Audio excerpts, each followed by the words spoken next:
Good morning, everyone. We will probably start here in about 30 seconds to a minute just to give everybody time to settle. And welcome to our workshop. We're going to talk about the latest on tax credit investment in California. And this is super strange again to just be able to see people in person, so many of you. But this is going to be great, and we're going to have a lively discussion with our panelists.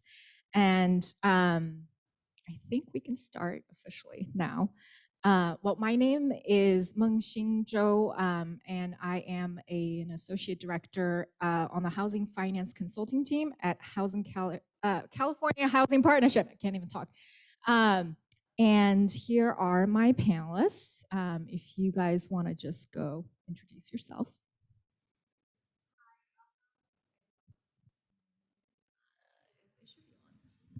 Oh, yeah. Hi, Cindy Spivak with Bank of America, based in Los Angeles, covering the West region, along with many of my colleagues that are here at the conference. And thanks for having us. Hi, I'm Lisa Decker with National Equity Fund. We're a national nonprofit syndicator, and I'm based in Portland. I am primarily tasked with raising equity along the West Coast, and I do a California fund every year for Emdf. I'm David Dolgate, Director of Acquisitions at Merit Community Capital. We're a California-based nonprofit equity syndicator, solely focused on state of California. And I'm Sebastian Glowacki with U.S. Bank CDC. I'm on the equity side. My debt colleague is on a different panel concurrently, and I cover all of California. All right, and I think we have our final speaker virtually from Zoom. Can we hear from Danielle? Yes, hi, I'm Danielle Hammond. I'm with Enterprise, which is also a nonprofit syndicator based in Columbia, Maryland. I primarily manage the multi-investor funds for Enterprise, and I've been with the company for about 13 years, in this role for about 3. All right, thank you. And I guess we're still working out the showing of our virtual speaker, but let's all give ourselves grace coming back to the first in-person conference since the pandemic started.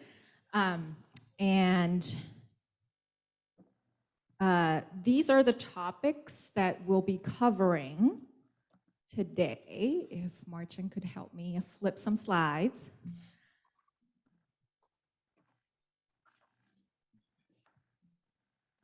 I guess I need to be in presenter mode. There we go. Okay. We'll be covering the basics. It's a staple at any investor panel. And then we're going to be talking about how to manage project costs and timeline from an equity standpoint. And we're going to have a discussion on our continued focus on race, equity, diversity, and inclusion issues. And finally, concluding with a topic on protecting nonprofit GPs in year 15. Before we start, I wanted to get us all warmed up by answering 2 questions. The first one is, how are you guys feeling now? Coming back to maybe your first in-person conference, or those of you who are participating virtually.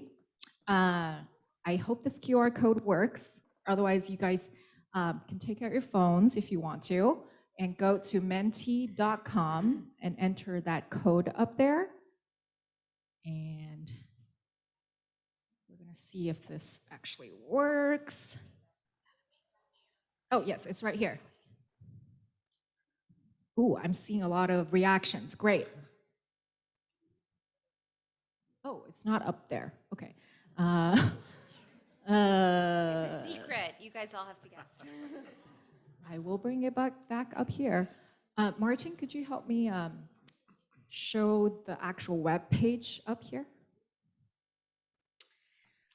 Well, this is truly a first time coming back.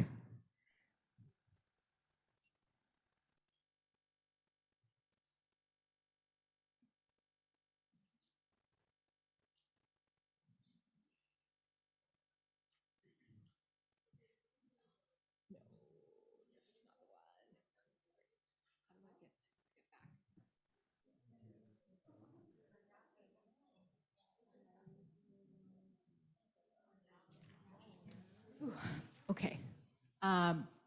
Everybody at the site already? Okay. And then how do I see it? No.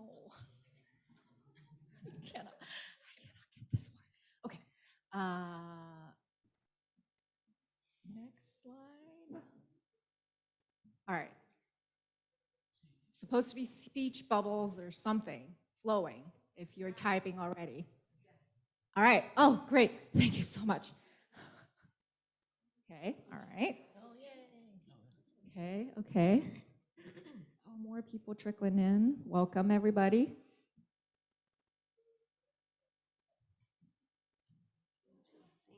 Highly caffeinated. I like it. Okay. All right. Guess we're ready. And there should be more flowing, but what is your role or roles in our fields? Let's get some information on who's in our audience.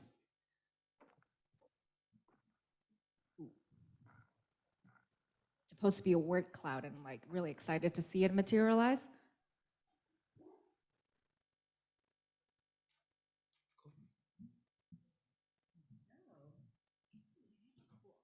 Yeah, yeah. Oh, that is cool. No surprise, we all center around the developer. Great comment. It's all about the developer. All right. We'll just leave that there for a little bit to still show everybody who's here. And then we are going to jump right in our first topic, lay of the land, appetite and pricing for the remainder of 2022 and maybe looking beyond that and see what's going to happen in 2023, if at all possible, right? All right, Cindy, you want to start? Oh, sure. So great to be here. I was going to say, worst case scenario, we can all hold up our responses on paper. So Bank of America, the irony is the debt platform, the debt and the equity at the conference are in different rooms. At Bank of America, we do debt and equity holistically. We do it in a one-stop shop. So when we look at an individual deal with our clients, we're looking at the debt and equity and figuring out how to make the deal work. So we typically don't have like standardized, this is what we're paying for equity today.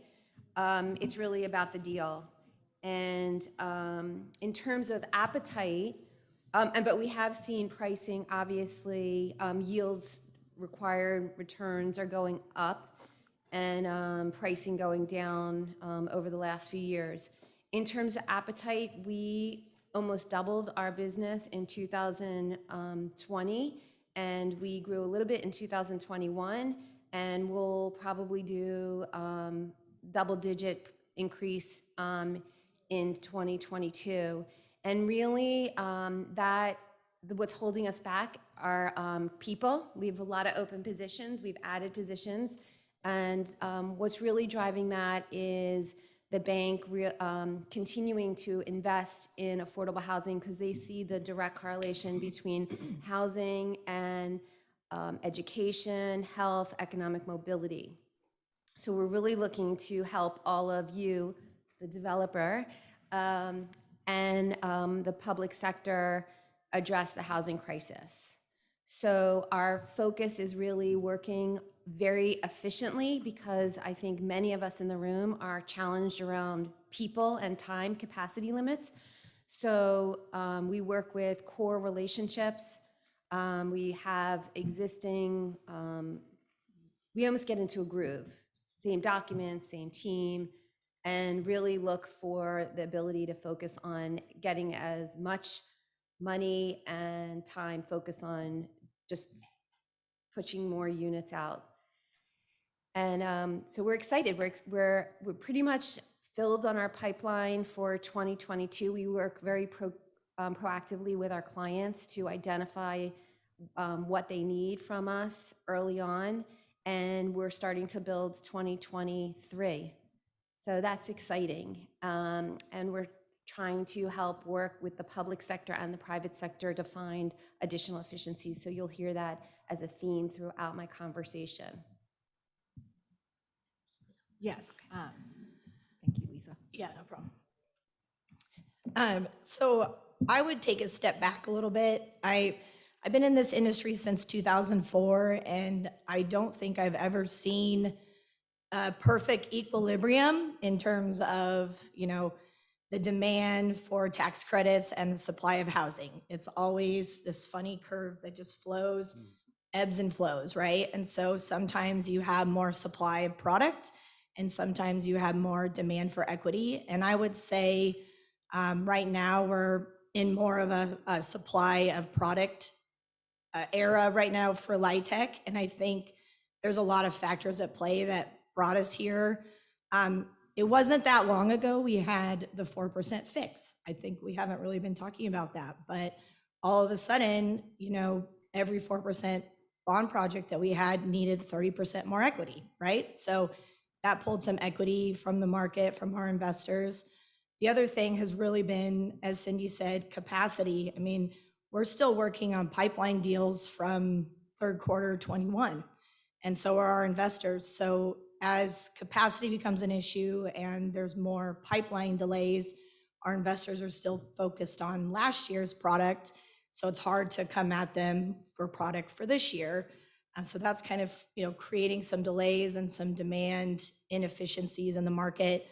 So for that, I would say, and just like, obviously the pandemic has kind of slowed a lot of things. I'm willing to say where we're at for pricing in terms of real numbers. We're kind of at like 90 to 95 cents right now, I would say, in California for high CRA areas, just given kind of our investors' demand. For allocated credits, we're like mid 80, low to mid 80 cents, mid 70s or that's certificated credits, allocated credits like mid 70s. If you're not in a high CRA area, you're probably getting like high 80s, I would guess. We'll be curious to see what happens in 2023. Are we going into a recession? I don't know. But I think that's kind of like where we're at, and it's fair pricing for this market. I'm going to mostly piggyback on what Lisa just said. I'd say, so at the beginning of the pandemic, Merit decided to kind of really double down on California. And over the last 2 years, in terms of appetite, our volume's grown about 300%. And we're projecting kind of similar year over year kind of growth ahead. So another 100% growth on our end. We're in a growth mode right now at Merit. We're solely focused on the state, so we have a slightly different perspective, I think, than some of the other folks on the panel, just because our market's very limited. I'd say on pricing wise, similar to Lisa said, if you're in a non-CRA area, we're mostly seeing, 88 to 90 cents or so is kind of the range, no matter what toggles you pull. It all kind of spits out around that rough range. If you're in a core CRA market at the right point in our fund cycle, low to mid 90s. And that's kind of looking back last 12 months, and I think the next 12 months are probably going to be similar. There's slightly less credit volume this year in California, right? Because the temporary boost to the 9% credit expired in the last year, and Congress has not renewed it. There's a possibility that they'll restore that at the end of the year in a tax extenders package. If you were in another room right now, you'd probably be hearing about that in the federal policy room. But that's still uncertain. So, there'll be slightly less supply in the market, which will help prevent, I think, pricing from declining any further. And we've kind of fully absorbed the twin body blows of the corporate rate being cut in the prior administration, and then the 4% floor adding a lot more supply, both of which, brought prices down dramatically over the last 3 years. But I think looking ahead, I don't see anything kind of majorly disrupting that, absent kind of major exogenous disruptions like war, pestilence, famine. I forgot one of my supply items too, the disaster credits, right? Yes, Like we also had a flood of those in the state, so, yeah. So I think I'm going to mirror a lot of what has already been said, and similar to B of A, we do look at the deals holistically from a debt and equity perspective. So it's very rare that we do equity without doing U.S. Bank construction debt, and so we will look at it again, pricing based on both of those factors. Putting dollars, putting a dollar figure on it, we're in the same range, somewhere in the low to mid 90s. For those of you that speak IRR, that I would say it's about a 6.25% to 6.5% is where it comes out at. Certificated state credits, we have found a way to pay up for those in going into the 93-94 cent range if they can be delivered in 1 year, which is a possibility on some of the larger deals now. So it's a pretty good way. Those are typically sizable enough that you're talking about an extra $250,000-$350,000, which with the crazy numbers in construction costs that are seem to be surprising all of us, no matter how well we prepare for it, it's something. So I think we're all stretching, but it is to the panels to what the panel has already said, with the human capacity on our side as well. You have to look at some of the larger deals, prioritize some of the larger deals. Because you only have so many bodies to close the deals, and our overall appetite has pretty much, I think we're going to be double of where we were last year, which was already a banner year. So we have been stepping up as an industry, with and absorbing the additional credits, but part of it is going to be about attracting capital from outside of just the people in this room, from the groups that we have been relying on over the last several decades, and bringing in new people, and that's going to be yield, and especially as we bring more credits into the fold. All right, well, thank you for talking about that, Sebastian. I think we have Danielle still standing by, right? And this was one of the topics that we were discussing, and I think you showed particular interest in like bringing more investors who are not already in this field. If you could talk a little bit more about that after you have the general introduction of where you guys are with appetite and pricing for enterprise. Thank you. Yeah, sure. Thank you, and apologies to everyone for not joining the rest of the panelists in person. But overall, Enterprise had a record year last year. We did about just over 1.5 billion in production last year. So far, year to date, we have either closed or secured at least that much, a little bit more. So barring something unforeseen, completely beyond our control, we expect to have another record year this year. We spent the last year really beefing up our capacity to be able to operate at this higher production level. So we're, primed and ready to continue to source deals in both California and the rest of the country. Just to piggyback off of some of the other panelists, I concur, with where they're seeing pricing. We're all in this industry together, so, we're pretty much in line with the others. We are definitely seeing fewer deals than we did last year, but the deals are bigger. That I think speaks to Lisa's point about the 4% credit fix going into place. We're definitely seeing bigger deals. Most of the large investors in California have CRA cycles that are ending this year. So I think a lot of them sort of brought forward, filled up their CRA buckets with those disaster credits last year. So, I think demand overall is down for those investors, but, I think that, we're still seeing robust demand overall because some of the smaller and medium-sized investors, are certainly picking up deals. So that, I think, is about where we are. Like I said, I think overall, demand is robust still in the California market. I'm not sure, did you want me to talk about, are we shifting to investors and how we can bring more capital into the business, or? That's right. Yeah, yeah. Because that's like part of appetite, right? Like we're trying Yes. to expand the appetite. So if you could speak to that, that'd be great. Sure.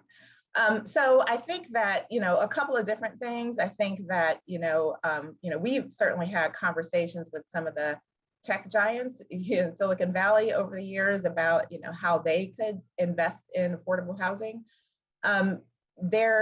To date, I think that their appetite has mostly been around, shorter term horizons, providing debt to affordable housing, but not necessarily the 15-year holding period. So, if there is, some sort of public policy, that could sort of get them, into the arena, I think that that would certainly be helpful. We're seeing there's a big focus on ESG. So, if there's some sort of tie-in, with those corporations that, certainly LIHTC is a good fit with ESG investing. So I think that there's an opportunity there, but I think that there needs to be some incentive to get those investors into the arena.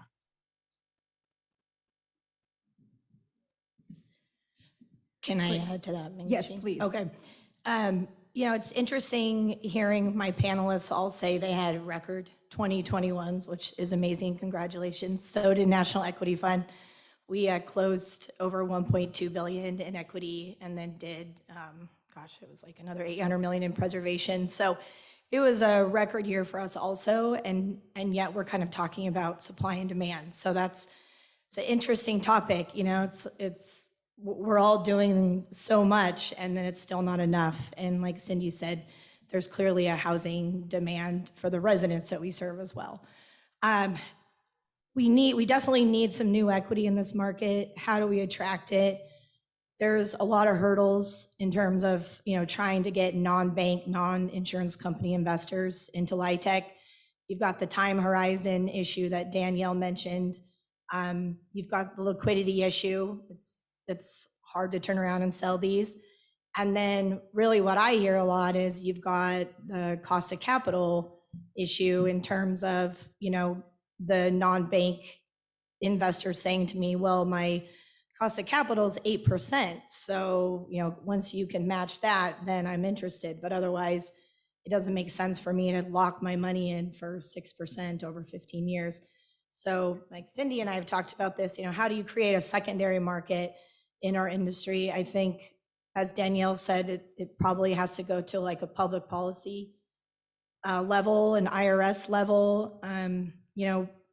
Part of the benefit of having these credits tied up is that it makes it so that the properties remain affordable. You don't have to worry maybe as much about where credits are getting transferred. Is it getting into the hands of bad actors? So, there's some benefit to the compliance side, but is there a happy medium where we can create a secondary market, create some liquidity in this market, maybe even kind of carve up the credits so you've got more economic investors versus CRA investors taking different time horizons within the credit? I mean, I could literally just go sit in a think tank and brainstorm this forever.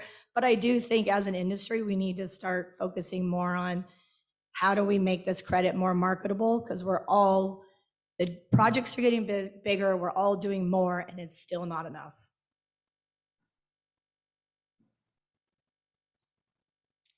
Very well said. It is definitely beyond the scope of what we can do here within our industry alone. So hoping that some of the policymakers in this room are hearing that. Okay, so continuing on this topic though, I'm hearing that either you guys are do not have enough capacity to close all the demand that's out there. So how are you guys sort of sifting through the projects that are coming indoors and unfortunately have to say no to some of them? Like how do you guys decide on that? If you could speak a little bit to that.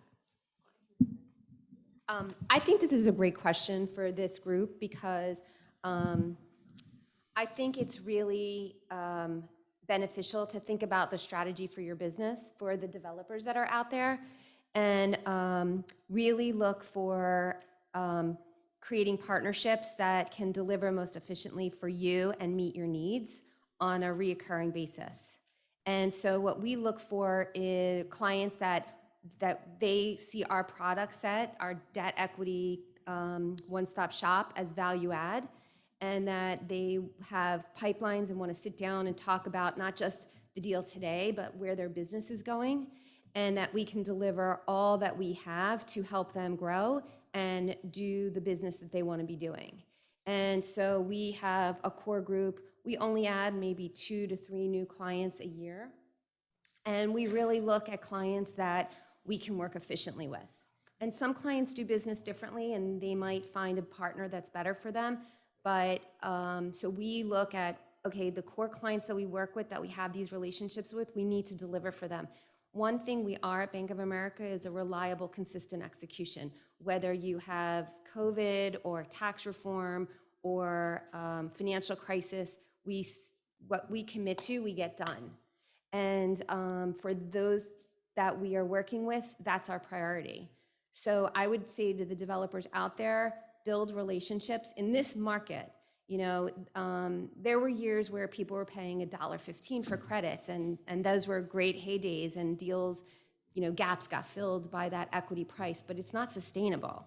And I think in today's market, where there is a shortage of capital and capacity, human capacity, I think that it's best for people to find relationships that work well, that you know are reliable, that you can get the deal done. And I didn't mention this, but I guess myself and Sebastian, he can speak to, but we do about 70% of our business is direct basis. So we invest directly, and about 30 to 25% is through syndicators, those on this panel. And that's part of our efficiency model. So there are clients that prefer to work with a syndicator, and we ask the client, like, what works for you? And that's sort of an example of what we're trying to do, is how do we work together most efficiently? And I would recommend all of you think about that business plan and how you're gonna get what you need done, and think strategically about the future and how you're gonna grow. Oh, the other thing is, make things easier when you're closing deals and when you're constructing deals and on the back end. And you guys are all laughing. Yeah, well, it's the little things. Okay, so I'm a little bit on a focus, and it's not exciting, and it's not going to change the world, but one of my recommendations is, within 5 days of closing, try not to change the budget numbers. How many people here on it, raise a hand, no bubble, but how many people would like to not change the numbers 5 days before closing? Who wants to change the numbers 5 days before closing? So I think those are little things that, you know, you change a number for insurance cost change, and the lawyer has to change it, the model has to change, the debt has to change, the equity has to change, the developer. It's a lot, and you're trying to get deals closed. So little things like that, you know, if you have ideas, send them in, and let's make it easier to do these deals. I feel seen. Yeah. As I literally changed the numbers on my own deal like yesterday, 3 days before closing. But I would agree. You can always do a post-closing true-up or something. I don't know. I'm asking people to come up with that idea. But I would, jokes aside, I totally agree. Much like Cindy, we're primarily focused on, this past year, I'd say at least half of our deals were with existing relationships. Maybe 50, 75%, other 25% were new relationships. We primarily focus on kind of mission-focused developers, largely nonprofit. We do have some for-profit clients, but we look at the mission first and how the organization fits, the project fits within their overall mission. I'd say for the year ahead, though, just in terms of some practical advice, echoing what Cindy said, you know, talk to people early. This year is going to be very lumpy. You know, TCAC and SIDLAC have lined up their allocation rounds this year. The 9% and, you know, first 40% of bond cap are all getting allocated in June on the same day. And then the other half of the 9% cap and about 60% of the bond caps getting allocated in, I think it's what, the third week in September and then the first week in October. So there's going to be 2 periods this year where all of the credits are going to allocate in California, which is highly atypical historically, where we at least had the bond cap spread out over, 3 rounds lately, and previously 4, even 5 rounds. So there's going to be a lot of like credit volume hitting the market at the same time. And on our end, we only have so many people to review and do due diligence and underwriting. It's not like we can hire, from AutoTemp, an underwriter for 2 months. So, I know, I wish we could. It would solve everything, and you can't hire closing lawyers for 2 months on AutoTemp either to do these closings. So, all of the third parties you work with are also, headcount constrained. The lawyers you work with, the accountants, the appraisers, the market studies, the planning cost reviews, all these reports and consultants that need to be engaged for a closing have only a certain amount of capacity, and the state's just going to be shooting all this volume out at the same time, all with 180-day readiness closing deadlines, so they all got to close at the same time. So the earlier you can talk to an investor in the process, the better to at least have somebody lined up at least on your deal, and who's kind of prepped, the kind of traditional method of let's issue the RFP after we get an allocation. If everybody does that, it's going to be a zoo. And I also think some folks will wind up not getting as good pricing because people will be stretched to look at deals, and they'll pick the ones that have a better yield for them amongst the fire hose of volume we're all going to see on our end. So I would say just think ahead. If you feel pretty confident you're going to get an allocation because you're feeling like you're going to score pretty well, start talking to people early. Get your numbers out early, get someone looking at it, to at least get some initial equity interest in your deal kind of a lot earlier in your pipeline process than you might ordinarily. I think you've all heard at this point, pricing is pretty similar across the board. There's not going to be a big variation on pricing, maybe a penny one way or the other, but it's pretty insignificant in the totality of the cost of the deal. But the constraint is the human capacity, and that's where we've been passing on deals where we can only take on so many deals in any one quarter, and things slip. We know things slip, and it's at some point in time you just have to say no matter what the yield is. So it's the deals. We're barely into April, and I've started a pipeline for 2023, and actually have a couple of deals already that I'm percolating for 2024. Those are always going to be the first deals that you say yes to or you commit to early, and you're always looking out for. So those conversations are there. We sort of know where the pricing is, and obviously it comes with a caveat if it's a year and a half in advance. But we know we're in the ballpark on pricing. So at that point, it's just about structure of the deal. What are the pitfalls of the deal? What's going to be the hard sell? And a lot of the deals now, they're $35 to $70 million in credits. That takes some preparation. This is not a 2-week RFP period. It's, all of a sudden you have to do a deeper dive on guarantees and things of that sort, financial stability of the organization, telling the story internally. So those are sort of new things that creep up once the deal sizes are double and triple. They're triple of what the bank's appetite was when I started with US Bank. In one single deal. What did you do? And that's it, folks. Maybe that's my cue, Lisa. I think everybody covered. Danielle, do you have anything to add?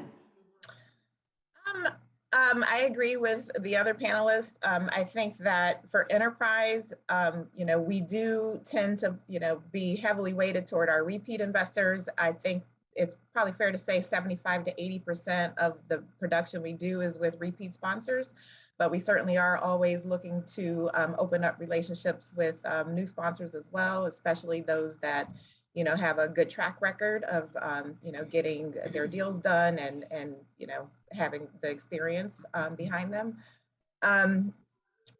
So yeah, and we also being mission oriented, I think we have, we're definitely more heavily weighted toward nonprofit sponsors as well, mission aligned sponsors.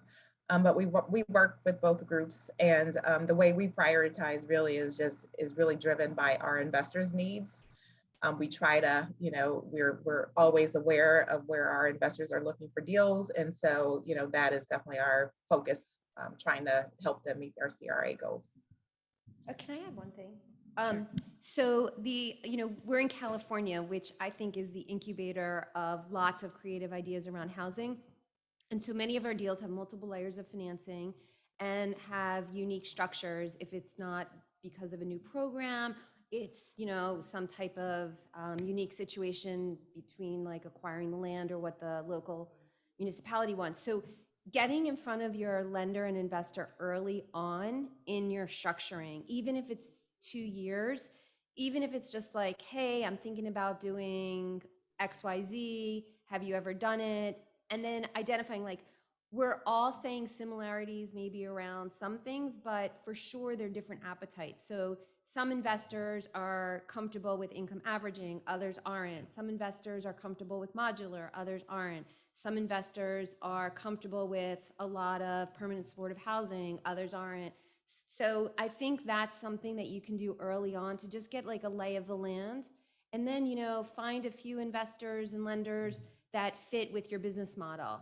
But having those early conversations very casually about what we're seeing is really helpful to you, hopefully. If your partners should be helping in terms of advising what they see, what they've done, and then you thinking about how you want to negotiate a deal very early on so that there is an investor and lender that's capable of doing that, and you have a sense of who has the appetite.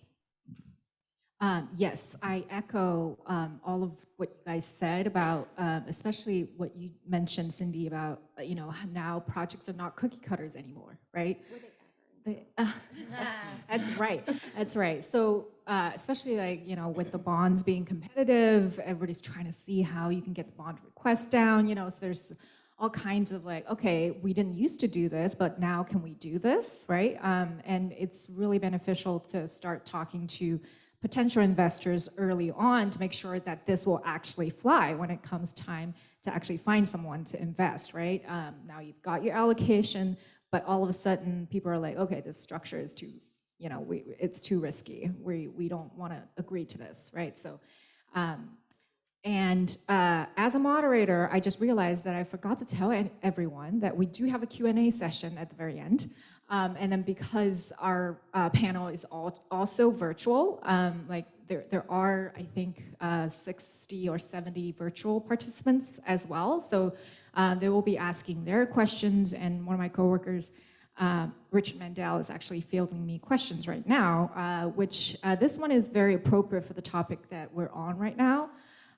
As a developer, we sometimes bring deals for a pre-look prior to a bond award, which is great. Would you look at a deal differently depending on geography, highest resources versus others? Or do you anticipate pricing to continue to be driven by CRA only? David? Lisa, great. I would say, primarily CRA at NEF, but there are definitely relationships that we also, we would take relationship into account.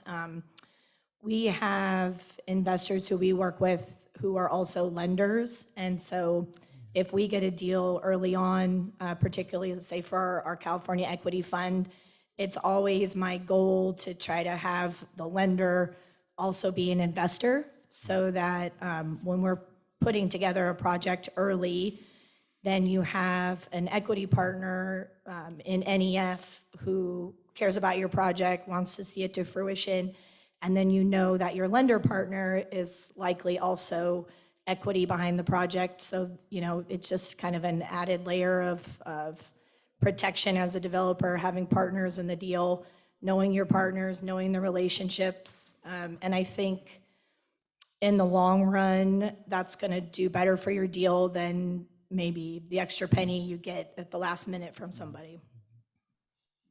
I'd say very, very similar answer.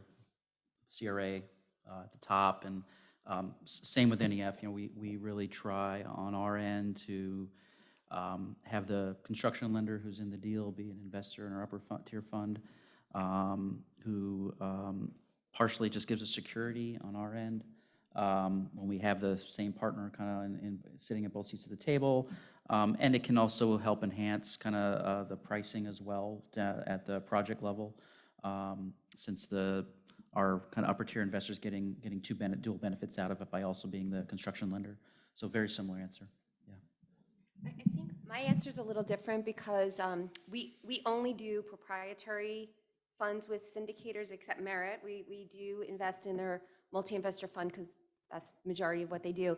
But where we're doing 100% of the investment, even if it's direct or through a syndicator like Enterprise or Neff, and we always are the construction lender. So it's interesting. I wish we had a little checklist because that would be efficient of, you check these boxes and here's your price.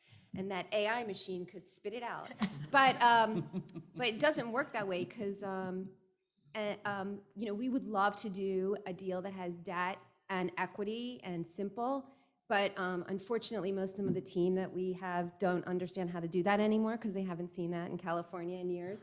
So complex is what we all do in this room. And so, but we also do focus on those high impact deals with the but-for Bank of America, and I'm sure others up here do that as well. And I think, again, I hate to drill this again, it's about relationships. So if we have a client and we do deals year after year with them and they have this deal, I mean, that's kind of when we went into San Francisco RAD, which was super complex. And we did that because of our commitment to the city and the city's decision that they wanted to do San Francisco RAD, and then also the clients that were going to be doing San Francisco RAD. And while that was years of work and capacity, it was like, we need to do this for our clients in the city. So I think we still do that. And with regards to pricing, we're able to look at like the holistic, like what does this deal need to get done so we can move on to getting the units delivered and seeing the tenants move in. So I think like I said, talk early to your partners because you don't know for sure that they're going to give you what their price is going to be because of the risk or the CRA or the non-CRA, especially with a direct partner. It's something you touched on about, deals that are kind of stuck. We always try to make sure we have some capital available for those sponsors who are kind of in a situation where they're finding themselves unable to get equity to make the deal work, or they may be stuck with an investor partner they'd really prefer not to work with because of concerns over the back end. So we're often trying to make sure we have some room in our fund reserved for that, and we're always on the lookout for folks who are like, I'm really concerned about the back end with this deal, but I only got one bid right now, and if I go with it, I got to do this, but 15 years I might be regretting it. So we like to be there for those kinds of projects as well. That's really good to hear, David. And I want to move us on to the second topic, but unless, Danielle, you have something to add to this last question? No, I would just be repeating, what others have already said. So I think. Great, thank you. So moving on to managing project costs and timeline. There's continued construction and labor cost increases that we're all experiencing as an industry. There's global supply chain issues that everyone is feeling. And then the uncertainty around interest rates. Now we have a war going on. How are you guys and your developer partners managing project budgets? Specifically, pre-closing, post-closing, what are you guys doing? David, I have you as the first one to talk about this. This is a fun topic because we're seeing this in real time right now, particularly around mid-construction project delays, primarily related to materials. So I guess a few things. One is we're really encouraging developers to take a really hard look at their construction schedules to make sure there's some buffer built in. We're kind of past the raw material shortages in terms of lumber and rebar and concrete, but we're seeing a lot of delays related to finished product that goes into a building, appliances, HVAC equipment, certain electrical components. window assemblies, door assemblies, anything that's kind of a manufactured component, primarily that's coming overseas.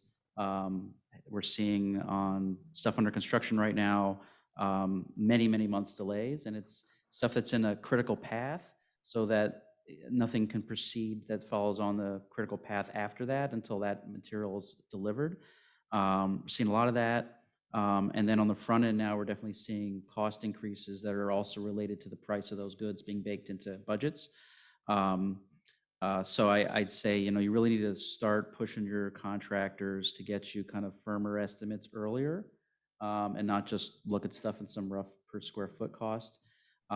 Building in buffer on schedules. We're having to scrub construction contracts more closely than we've had to in the past, particularly around qualifications and exclusions.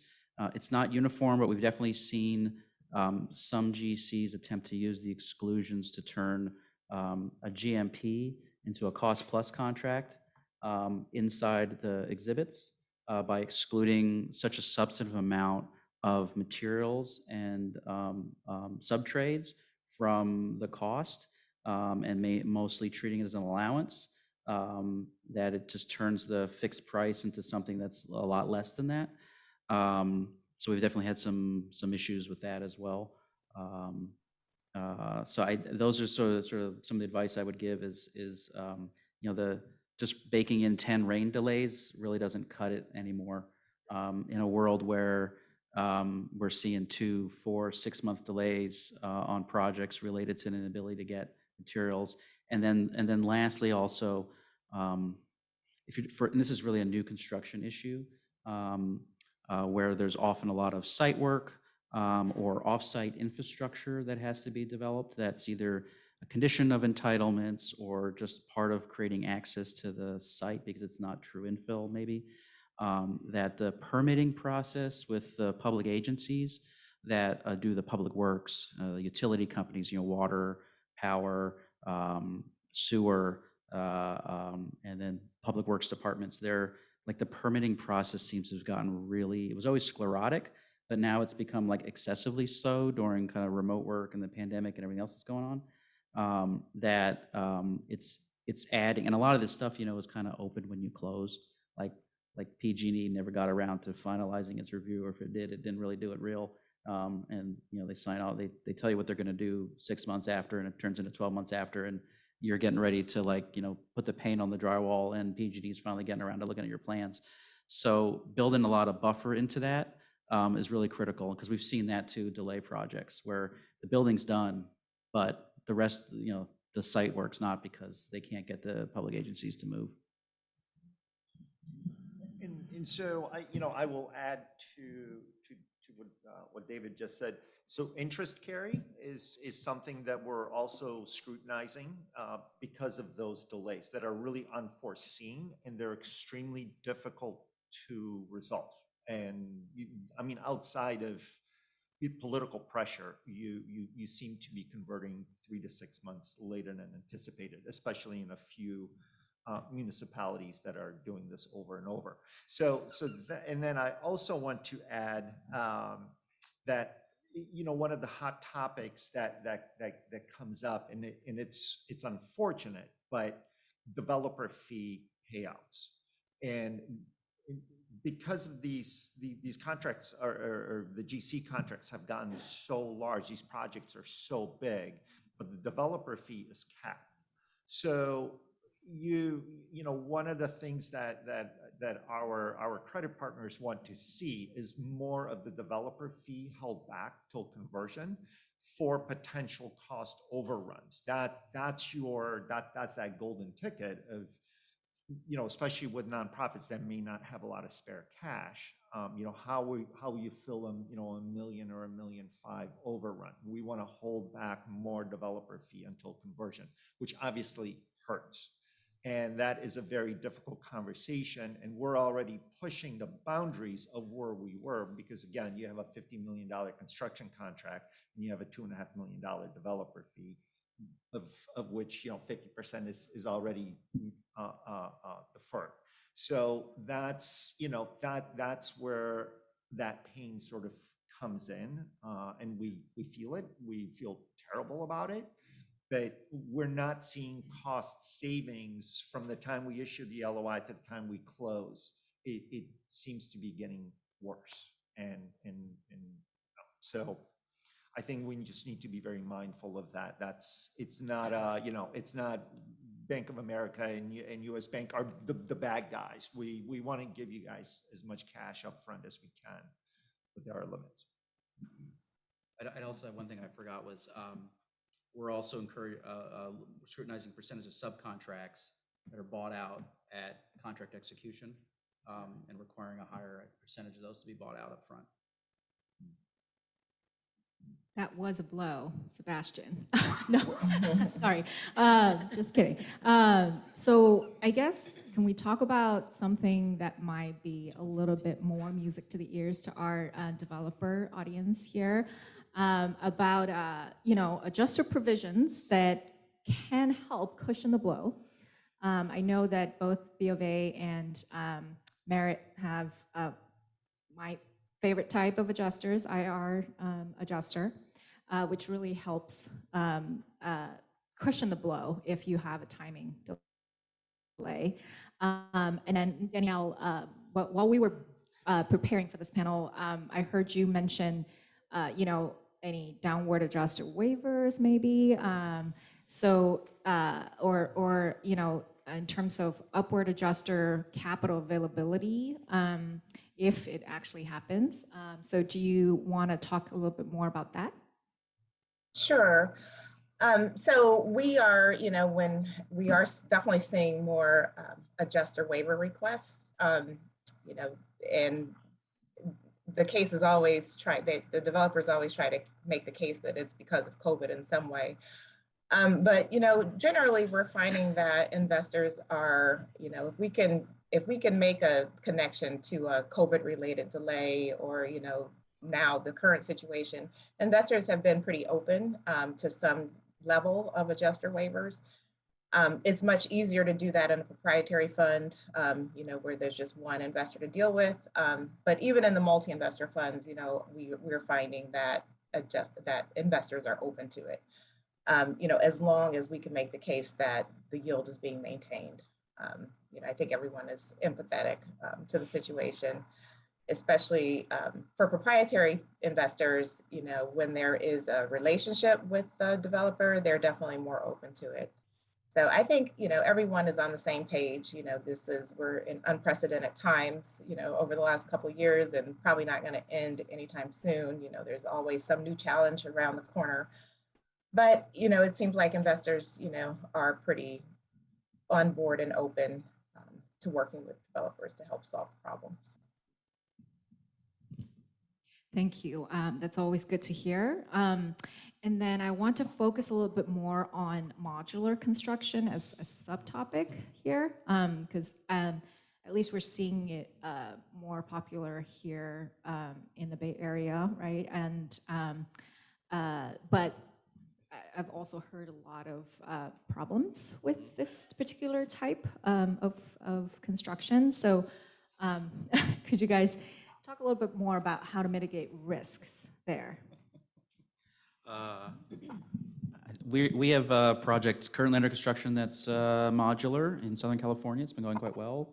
We're always willing to look at it. I think some other folks, maybe on the PIS panel even, may have had some recent opposite experiences, particularly in the Bay Area after we had the crazy rains in the fall, winter, where we learned a whole new thing about a risk for modular construction.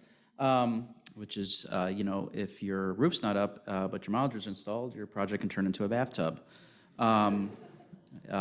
which we just don't think about in stick-built when the drywall doesn't go up until the exterior is done, just because of the way the critical path works in stick-built versus modular, where you're getting a fully outfitted kit. And we were aware of the risks from off-site storage, from rain, from some earlier deals several years ago, and we all learned how to mitigate those and how to store materials properly. So now we've got a whole new thing to think about. So we look at that. We're looking at the off-site storage plans, the transportation plans. Very concerned about who the fabricator is. There are some fabricators who grew very fast and took a lot of business and have had some issues with delivery on time, from what I've heard, the grapevine. So we look at the track record of the fabricator. We look at who the design team is, particularly if there's been a modular focused consultant on the design team who's handling the construction drawings and the kind of project management interface with the fabricator on the coordination of the fabrication, design, and manufacturing and transportation. So that you've got someone who's got experience in the volumetric business, handling that for you, and their track record. And then the other thing we're looking at is how the transportation is being handled, as well, because a lot of time, I shouldn't say a lot, but there's a number of the kind of old line fabricators that are out of state that people use, and so the kind of transit coordination becomes an issue as well. I mean, I would just add insurance, make sure you have the right insurance. Yeah. But David covered a lot of it. And make sure that you're working with experienced people across the board. And Yeah, I mean, the only other thing too, I would add, agree with all of this. I mean, we've definitely been underwriting the modular contractor more than, you would typically in terms of like a partner in the construction, but also just knowing our partner and who's behind the construction guarantee is obviously really critical too. And the other thing is modular requires a large deposit up front, and not all construction lenders are going to give you all or some. So you want to know what you are going to need from a deposit, and if you have a third party or a public sector or someone that can help you with the deposit if you don't have the balance sheet. I think that's a really good point. Yeah, and I think modular falls into the relationship category. This is the deal you talk about early on, and relationship really matters. And that will determine what questions you're really asking as well. And your first modular, you probably would want to do something. I mean, obviously there's some public sector that are focused on modular and asking certain sites to be modular, but you want to be able to have a site that is functionable for modular, meaning, and the modular experts can tell you what that looks like, but it's flat, easy access. You got to get the modular units in. So don't try to boil the ocean with the first deal. All really great points. And If I could just add one Yes. thing. What I would say is, first, we've done like 8. I think we've done 8 modular projects, including 2 that are in construction right now. We think, as a best practice, it's ideal that the modular contract falls under the general contractor contract. Just leads to better coordination overall.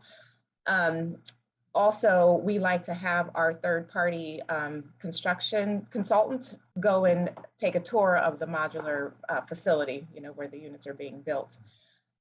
Overall, I think that we haven't really seen the cost savings that everyone thought that modular construction would bring, but we are still open to doing those deals. And I think just in general, we're all still learning about modular, and we definitely still do them.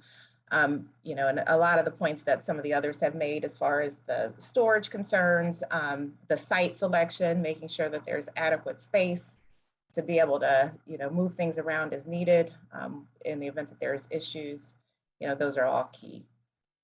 Builder capacity, liquidity, those are all things that we look for modular. It's the other thing, Mungsheen, is also in terms of capacity, is that the construction lender has. We look also for this. Does the construction lender have meaningful kind of modular experience? We're not interested in a construction lender this is their first modular deal.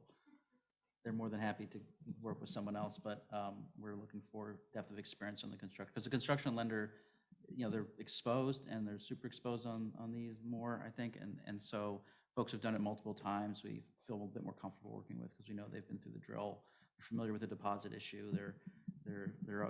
They understand the liens work. They've been to the fabricator's site many times, et cetera, et cetera. All right. Well, the one takeaway for me would be roofs are really important. Okay, so moving on to our next topic. Sorry, all the other things are also very important as well. I wanted to bring us back to the focus on race, equity, diversity, and inclusion issues. What are some of the measures to ensure developers, organizations owned or managed primarily by Black, Brown, Indigenous, Asian Americans, and Pacific Islanders, and other people of color, as well as organizations that focus on disinvested areas? How do you make sure they will have the same opportunity to access capital and other resources at your institution as per your usual clientele, right? And then how does your institution plan to bring more diverse talents into the industry at your own institutions and, just industry-wide? This kind of ties partly to the capacity issue that we talked about earlier as well. Of course, we all want people to hit the ground running first day we hire them, but that's most likely not the case, and we need to start building our talent pipeline, early, or now it's kind of like any time is the right time now, right? Danielle, you want to kick us off? Sure. So I think it's fair to say that Enterprise has really been, actively involved in promoting these initiatives. We launched our flagship program last year called the Equitable Path Forward, which is a $3.5 billion commitment to try to, with a goal of investing in BIPOC housing providers. The program has several different elements, including capacity building. So there's unsecured lines of credit and grants for developers to increase their capacity to do deals. There's also project level debt and equity. One of the key components of the program is a standby guarantee facility, which really provides a financial backstop to developers to be able to, have the support their balance sheets and be able to raise capital in traditional capital market sources. And then there's also a component, an advisory services component that really helps the up and coming developers structure their deals through our housing development entity, which is I think it's the biggest development entity in the Mid-Atlantic region. We offer joint ventures with up and coming developers to help them, if they're, don't have the experience necessary to do a deal on their own, and the terms of that partnership are very favorable and allow the developer to be able to really capture a lot of the upside with the deal and earn, a good portion of fee, because it's all about really helping them to build their capacity. On top of that, Enterprise has been very intentional about creating a diverse workforce. In all of our recruiting efforts, we are heavily focused on, trying to do that, especially in the light tech business, which I think has been fairly underrepresented with BIPOC people. Additionally, we launched, as part of the Equitable Path Forward, an analyst training program. We're in the process now of, recruiting 2 individuals. We're focused for this pilot phase on Howard University. Those 2 individuals selected, I think one has already been hired, and they'll start, they're in their senior year of college. It'll be a 2-year rotational program where they will rotate throughout Enterprise and really learn all aspects of the business. And then the goal after those 2 years is for them, for us to help them find placement somewhere in the industry, not necessarily at Enterprise, because this initiative really is aimed at, promoting diversity throughout the industry. On top of that, Enterprise itself is a BIPOC-led organization. The head of our company is Latina. And then the heads of all the 3 divisions that comprise Enterprise, including the capital division, which is where the light tech business is located, are all run by Black individuals. Apart from that, we have two different initiatives right now that we are launching. One is called the Renter Wealth Creation Fund, which is run by our preservation team. Those preservation deals tend to be aimed at workforce housing. So this program will help renters be able to benefit from some of the benefits that come with home ownership, which is to say that they will benefit from the cash flows from the property as well as the appreciation. And then my team is launching a fund called the Equitable Upward Mobility Fund, which is aimed at upward mobility for people of color. So a lot of the participants of the Equitable Path Forward, which is that development program that I mentioned earlier, those projects would be in this fund, as well as, we're also adding sort of a location-based metric, really focusing on areas of the country or cities that, we think are, based on metrics that we've looked at and, some of the leading thought people that, do this kind of research, really focused on the metrics and trying to find locations that promote upward mobility. And for both of these programs, there's a heavy focus on resident services. And for both the Renter Wealth Creation Fund as well as the Upward Mobility Fund, a huge component of that is resident services that are aimed at financial literacy, emergency savings, and really just trying to position the tenants to be able to take advantage of the opportunities that come with living in these the units that are made possible with the fund. Great, thank you. It's really good to hear a variety of initiatives at Enterprise. Lisa, do you want to go next? Yeah, similar to Enterprise, National Equity Fund is really approaching DEI both externally and internally.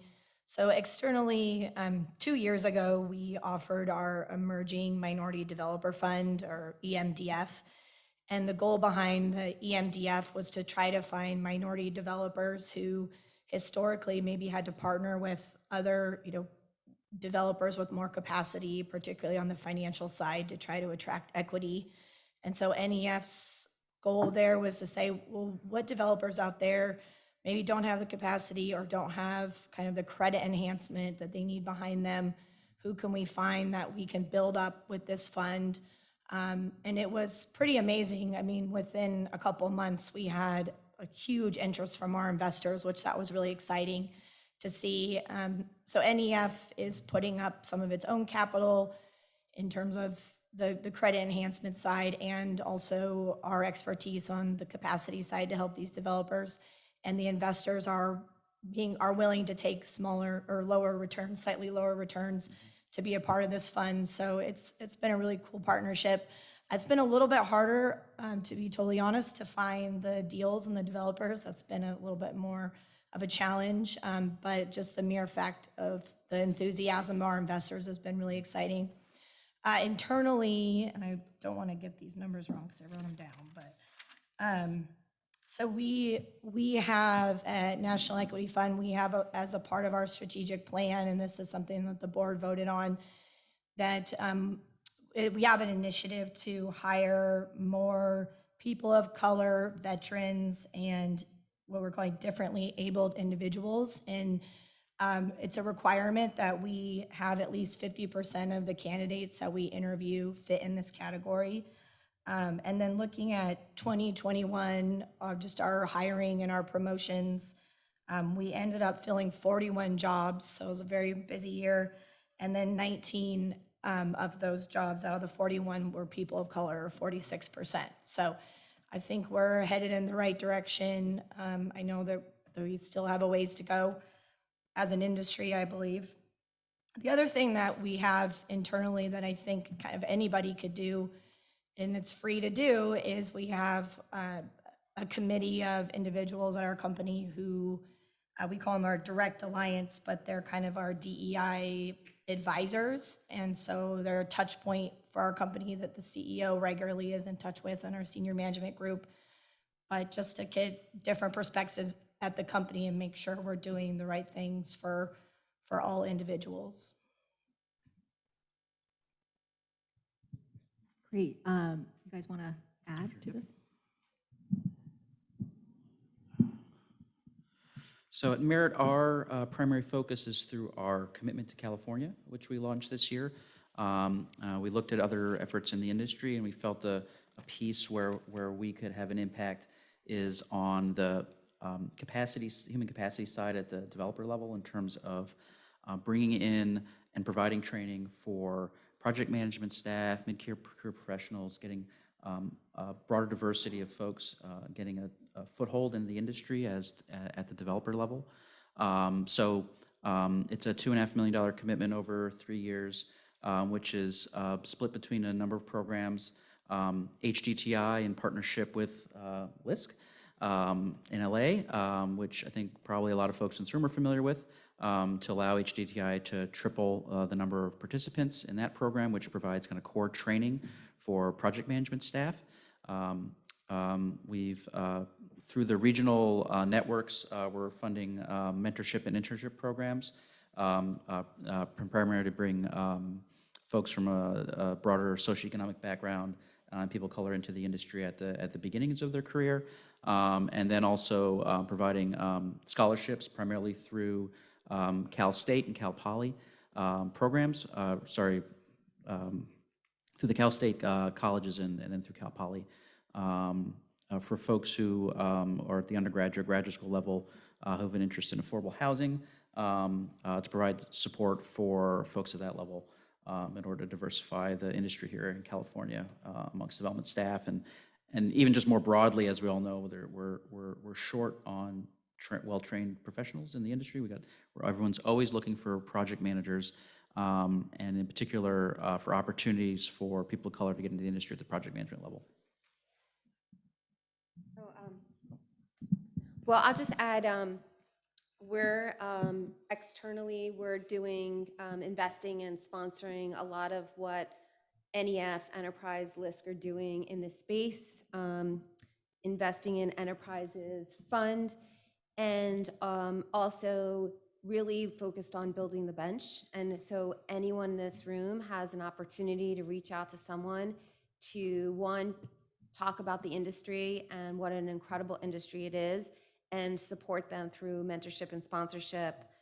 We also run the Low Income Housing Challenge, which is a way for individuals in university to get engaged in the affordable housing industry, and really focused on BIPOC and increasing the exposure in that area. And then also, we also have 2 positions, associate underwriter and commercial associate positions, that we're gonna really focus on bringing in people earlier. We at Bank of America have a very big focus on diverse candidates, similar to what Lisa was talking about. But it's a really good opportunity to enter into the industry and really train people to be sort of the replacement for all of us in the room. And on the developer side, in addition to our investments with LISC, NEF, Enterprise, is the joint ventures. You know, joint ventures are not new, but really focusing on, is this a joint venture? And I would say this to the developers in the room that are joint venturing, is working together on your business plan on how you're gonna build a business that eventually stands on its own. Joint venturing can be really great in terms of, or working with NEF's program to get started and build your business, but really thinking not just about like the deals in front of you, but thinking strategically about how and when you're gonna launch and be able to do your business and grow it so that you're standalone. So similar to B of A, US Bank was a major investor in both NEF and Enterprise initiatives. You know, we started anti-racism, anti-bias program, I want to say 6, maybe 7 years ago. And at first it was an internal program offered to all the US Bank CDC employees. And eventually, about 5 years ago, we started inviting our partners to join us as well, from attorneys to accountants to GCs to a lot of developers, and I see a few of you in the room that have participated in this program, to one, make people aware of what's available, what can we do, how can we change it, bring that to smaller organizations, provide grants, provide financial support for this. Absolutely, we're trying, like everyone else, trying to bring new people into this industry that maybe didn't even know this existed, with mentorship programs. So. Thank you all. I think we all look forward to hearing progress on all these great initiatives, but also maybe hear new initiatives in the future. If I have another investor panel next year, rest assured this will be my staple topic. And so we have about 12 minutes left.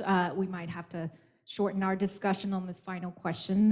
Last but not least, a very important one still, how to protect nonprofit GPs in year 15 at the back end, and make sure that at the end of the day, they do take control or ownership control of the affordable housing properties and make sure that they stay affordable. David, you want to kick us off here? Sure. Yeah, it's an important topic, especially given what's kind of been happening the last few years with some of the aggregators out there who are acquiring LP interests and then not honoring either the ROFR or trying to force the GP out. Merits historically for, our entire history been well known for being very strong on the exit. We always honor the ROFR. Our goal when we enter into the partnership is in year 15, we're going to hand over those keys. And our upper tier investors like Bank of America, when they enter our fund, they know that's the relationship they're getting with Merit, that the benefit that's being delivered, and this is baked into our fund documents, is in the form of credits and losses. There's no extra that our upper tier investors can reach down to try to force our hand. We take that really seriously.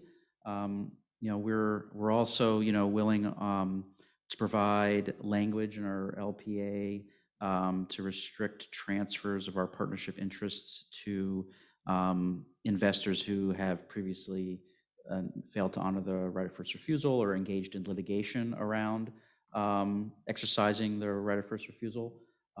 We've been approached about bad boy lists in the past and been willing to engage on that.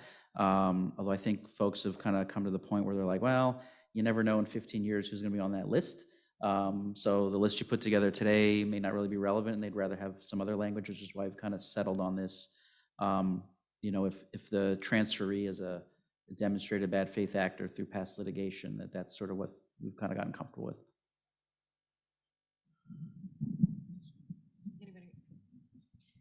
Yeah, I mean, our back end is very similar to David's. That came out weird. It's okay. It's okay. We're all learning how to be in person again. I know. So our year 15. But this is kind of one of those conversations. Know your partner, right? What's your exit going to look like? Is the cost of exiting your partnership at year 15 and the extra money you're going to have to pay in 15 years worth the extra penny you're getting now? Know that your partner is going to honor the ROFR. And, it's been interesting at the upper tier, seeing a lot more of that bad actor language having to be added in. And the only thing I would add to what David said is, as a developer, it's okay to ask those questions of your syndicator, like what's in the upper tier documents, what could that transfer look like? What kind of strings do you have attached in terms of where my project could end up and with whom? So it's okay to ask those questions. They should be able to answer them. So with U.S. Bank, the the credits that we do syndicate, which it's getting to be a bigger number as our appetite increases, our purchase of tax credits increases. We only syndicate on a guaranteed basis, meaning we do have stake in the deals for the 15 years. So I think that aligns us, for the long term. Obviously, we do have the track record of being really easy on exits, rights of first refusal, sticking to the deal, and if anything else, probably being more forgiving than what the original documents were. Danielle, do you have anything to add? Not really. I think Lisa and David, said it well. I think all of, the nonprofit syndicators, definitely are on the same page with regard to year 15. I would just reiterate, know your partner, know who you're dealing with, and you can be assured that your interests are going to be taken care of in year 15. So I have a follow-up actually to what Sebastian was saying, and this is sort of related to what we discussed at the top, where we were talking about how to bring more investors into our field who are not in here already. And we know that, we want to provide more flexibility of the assets that you guys are invested in. But it kind of is at odds with our desire to make sure that our GPs, our developer partners, know who they're dealing with, right? And if these investments become more liquid, then that is going to be a problem that we need to solve for. But even given, the current state of the tax credit partnership and how long, at least the initial 15 years, right? How recently we've been seeing some LPAs, kind of state that the LPs can transfer their interests without GP consent, which is a bit concerning to us. And we wanted to see where you guys are with that.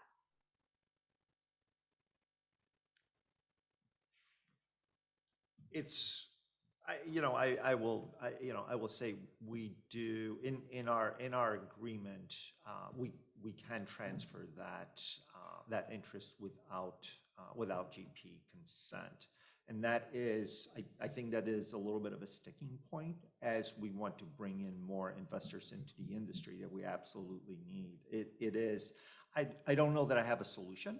I think we're open to discussions, and yes, we all kind of know, who's some of the, who's on that list of, the bad boy list, and that is, those are not groups we do business with, and I think I don't really know who is, but outside of that, I don't know, that right now is also the time to limit what, who we're bringing in, and especially, for us, as we're looking to expand that list of back-end investors, these are not groups that are unknown. For the bank, we're looking through our client list that we've been doing business with in other silos of the bank for 20, 30 years. These are known entities to the bank, and trying to entice them to come in. We've come up with kind of some compromise language where it's not a direct, the GP can make that decision, but it's more language around who we can transfer to so that the general partner is comfortable with where their project could go. So it's definitely a communication. And we worked with some nonprofits who got really comfortable with language in the lower tier LPA that they felt covered, and we felt like we weren't limiting our investors' liquidity. So you have to be a little careful, right? You would still want to stay marketable as a product. And so if you start to put those limitations on your deal, it can be problematic at the upper tier. And so I think that there's some compromise language there where investors feel comfortable, and so do general partners. Yeah, I think, you know, we want to strike that balance point of having the asset be as liquid as possible, but also having our GP partners, our partners feel like they're protected, right? And their assets are protected, and most importantly, the properties will stay affordable, right? So that's the end goal here. We're 3 minutes away from the end, but I do want to open up the floor for some questions if you guys do have any, and I guess I'll pass around the mic.